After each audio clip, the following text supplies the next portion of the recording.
pendant la prière, on reçoit des révélations. Je disais ce matin à Strasbourg que lorsqu'on est enfant de Dieu, on entend la voix de Dieu. On ne peut pas être enfant de Dieu sans entendre la voix de Dieu. Jésus dit, mes brebis entendent ma voix, ou mes brebis écoutent ma voix. Si tu es un enfant de Dieu depuis des années et que tu n'entends pas la voix de Dieu de façon audible, comme je suis en train de te parler, que tu m'entends, c'est qu'il y a un problème dans ta vie.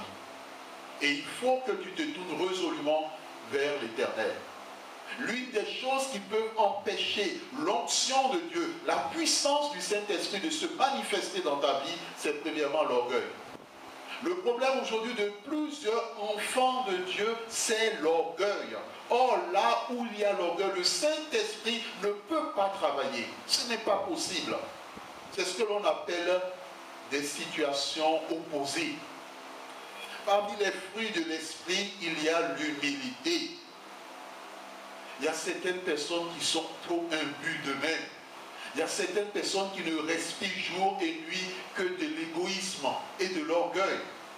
Mais le Saint-Esprit ne peut pas t'utiliser. La Bible dit que dans la maison de Dieu, il y a différentes sortes de vases. Il y a des vases d'honneur, il y a des vases d'argent, il y a des vases d'argile et vice-versa. Mais les vases que Dieu utilise, c'est des vases d'honneur.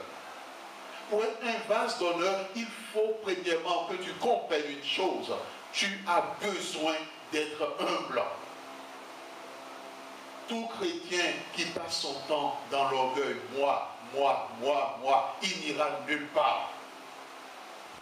L'Esprit de Dieu le vomira. L'Esprit de Dieu ne l'utilisera pas comme il faut. La première chose, c'est l'humilité. La Bible est claire. Dieu dit qu'il élève ceux qui sont humbles. Amen. Il faut que tu sois parmi ceux qui sont élevés au niveau de ta génération. Bien aimé, c'est une nécessité. Alors, si cela n'est pas le cas, que fais-tu dans ce monde? Dieu a appelé ses enfants à l'élévation. La Bible dit que Dieu s'oppose aux orgueilleux, mais il traite les humbles avec bonté. Bénéficies-tu au quotidien de la bonté de Dieu, de la grâce de Dieu, de la faveur de Dieu? Si cela n'est pas le cas, pose-toi la question, es-tu dans l'humilité ou bien es-tu dans l'orgueil? Parce que si tu es dans l'orgueil, il y aura toujours une opposition entre toi et Dieu. Mais si tu es dans l'humilité, tu auras la faveur de Dieu. Amen. Tu auras la bonté de Dieu. Amen. Tu auras la grâce de Dieu. Amen. Tu auras l'élévation qui vient de la part de Dieu. Amen. Les bénédictions s'attacheront à ta vie parce que c'est ce que la parole de Dieu dit. Mon frère, ma soeur, premièrement, c'est l'humilité. Secondo, c'est l'obéissance. Il y a des personnes, le Seigneur veut s'adresser à une personne qui est là cet après-midi. L'Éternel lui a donné son onction, mais aujourd'hui, l'onction n'est plus là. Pourquoi? Dans la Bible, on nous donne l'exemple de Saül. Saül a reçu l'onction, mais à un moment donné, il a perdu l'onction. Qu'est-ce qui s'est passé? Simplement parce que Saül n'a pas écouté l'Éternel. L'Éternel lui a donné des directives précises, mais Saül a décidé de faire en fonction de ses pensées, en fonction de son cœur. Bien aimé, c'est l'une des choses qui fait que le Saint-Esprit ne peut pas utiliser certains enfants de Dieu comme Dieu le voudrait.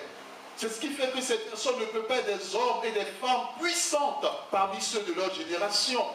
Parce qu'ils n'ont pas appris à laisser l'Esprit de Dieu les conduire. Ils n'ont pas appris à écouter l'Éternel, à faire sa volonté, à avancer selon la dimension de la puissance de Dieu. Saül, nous connaissons l'histoire. Il a reçu l'onction, après il a perdu. Lorsque l'onction de Dieu ne travaille pas dans le cœur ou dans la vie d'une personne, c'est une autre onction qui travaille. C'est l'onction du mal. Parce que lorsque l'onction de Dieu a quitté Saül, les seules choses qui étaient présentes dans la vie de Saül, c'était de semer la mort. Il a ordonné à Doeg, l'Odomite, de tuer les sacrificateurs. Il a cherché à plusieurs reprises à nuire à David.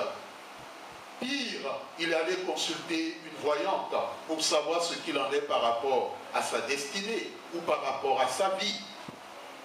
Bien-aimé, veux-tu que l'Éternel t'utilise avec puissance? Veux-tu que l'Éternel t'utilise avec force? Veux-tu que l'Éternel t'utilise avec autorité? L'humilité. Et le deuxième élément, écoute la voix de Dieu. Tu n'es pas plus intelligent que Dieu.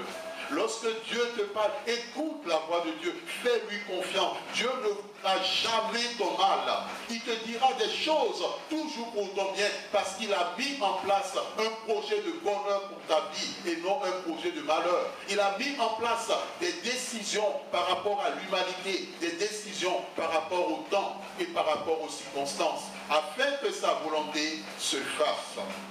Les rêves. Dans certains rêves, certaines personnes se retrouvent en prison. D'autres sont pourchassés par des inconnus. D'autres se retrouvent dans de l'eau, soit en train de se noyer, soit en train de se laver ou bien au bord de la plage. D'autres sont poursuivis par des animaux.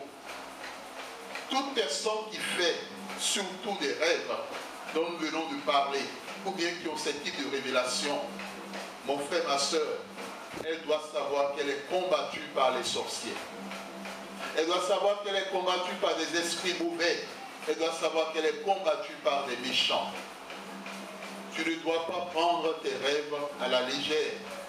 Mais si l'Éternel te donne des rêves, c'est pour une raison. Il y a certaines personnes qui vivent des situations qui n'en connaissent pas la source. Mais lorsqu'ils demandent à Dieu de leur parler, Dieu leur révèle la source aussi au travers des rêves. S'agissant des rêves et leur signification, dans les rêves, la personne peut voir un lion ou des lions, un serpent ou des serpents, un lézard ou des lézards, une fourmi ou des fourmis, un cercueil ou des cercueils, ou bien la personne peut se retrouver dans un cimetière. Ça, c'est des choses dont nous parlons à la page 53 du livre « Comment être délivré des sorciers ». La personne peut se retrouver dans un cercueil, dans une tombe, ou bien peut voir des parents ou des amis décédés. Lorsque nous en parlons, nous savons que certaines personnes ont déjà vécu ce type de situation. Peut-être certaines personnes diront, mais j'ai parlé de ce cas au pasteur. Peut-être que c'est de moi qu'il est en train de parler à l'hôtel. Non, bien aimé, ce livre, je l'ai écrit depuis 2005. Donc, ce qui est dedans existait. Dieu savait les choses avant, pendant et il saura les choses après. C'est là la force de la prophétie. La Bible dit que l'Éternel, Jésus-Christ, est le même hier, il est le même aujourd'hui, il est le même éternellement. Lorsque tu vois un lion ou des lions, sache que tu es combattu par des sorciers. Le but aussi des lions, c'est d'entretenir la division. Lorsque tu n'es pas encore marié, ou bien lorsque tu es déjà marié et tu vois un lion dans tes rêves, sache qu'il y a un esprit de division qui a été envoyé dans ton foyer. Ou bien il y a un esprit de division qui œuvre afin que tu n'aies pas la grâce de te marier. Lorsque tu vois un serpent ou des serpents, sache que tu as affaire à ceux qu'on appelle les esprits de mer ou les esprits des eaux. Ce sont des puissances qui agissent la nuit contre la vie matrimoniale, la vie conjugale. Ils entretiennent aussi la division. Ils sont à l'origine de la faiblesse spirituelle.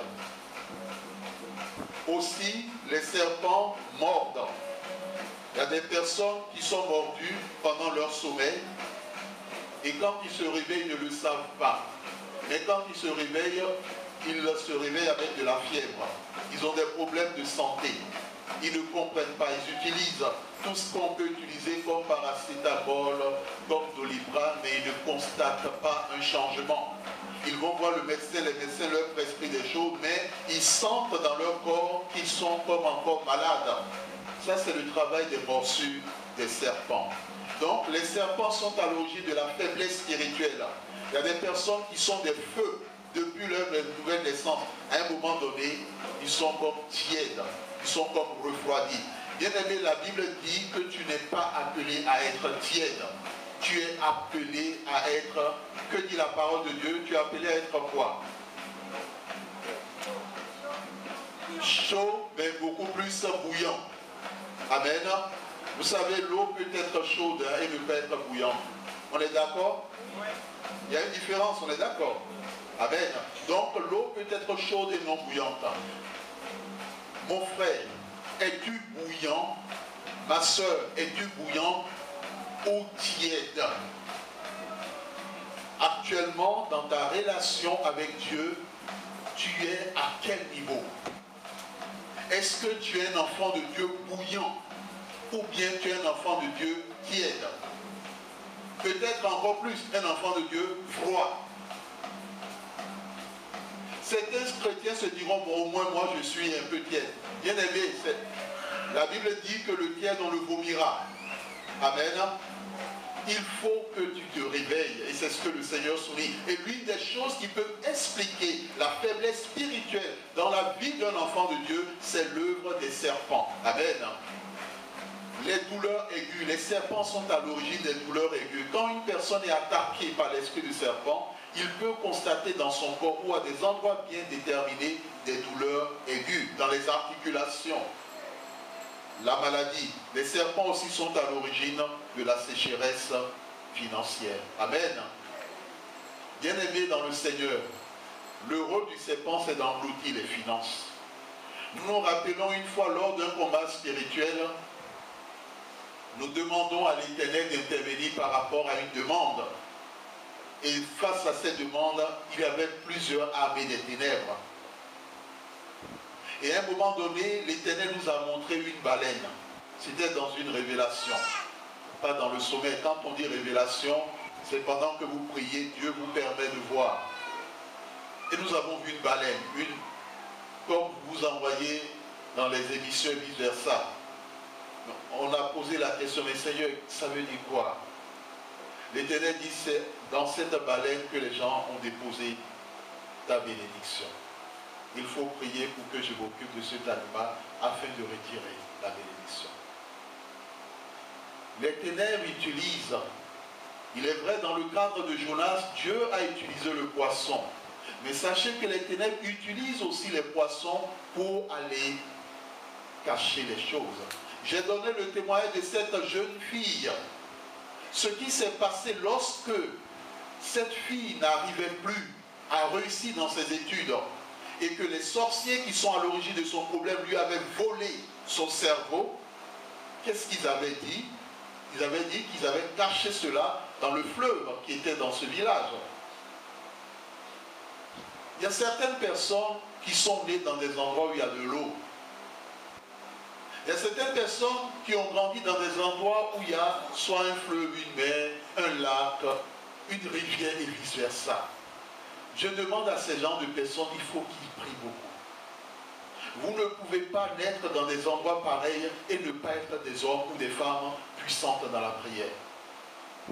Il faut que vous priez beaucoup, parce que beaucoup de choses se jouent dans ces différents endroits où il y a de l'eau, sur le plan spirituel bien sûr. Bien-aimés dans le Seigneur, lorsque nous prenons la situation de cette fille, qu'est-ce que ces sorciers avaient dit? Ils avaient volé son cerveau et ils l'ont déposé dans ce fleuve qui était dans la région où vivait cet enfant. Et qu'est-ce qu'ils ont ajouté? Que ce cerveau a été placé sous l'autorité d'un bois, donc d'un gardien qui veillait pour que personne ne vienne récupérer ce cerveau. Mais l'Éternel s'est manifesté et a délivré cet enfant. Amen. Les lézards, il n'est pas bon de voir un lézard dans le sommeil. Quand vous voyez un lézard, c'est que les sorciers ont arrêté la mort de la personne. Il n'est pas bon. Le lézard, tout sauf le lézard. Quand vous voyez la souris, c'est que la liste, le nom de la personne est déjà sur la liste des ténèbres. Il est très important, mon frère, ma soeur, lorsque tu sors d'une famille compliquée, ou d'une famille où quelqu'un a touché à de l'occulte, ou quelqu'un a touché à de la sorcellerie, sache que tu le veuilles ou pas, que les gens ont écrit ton nom sur une liste.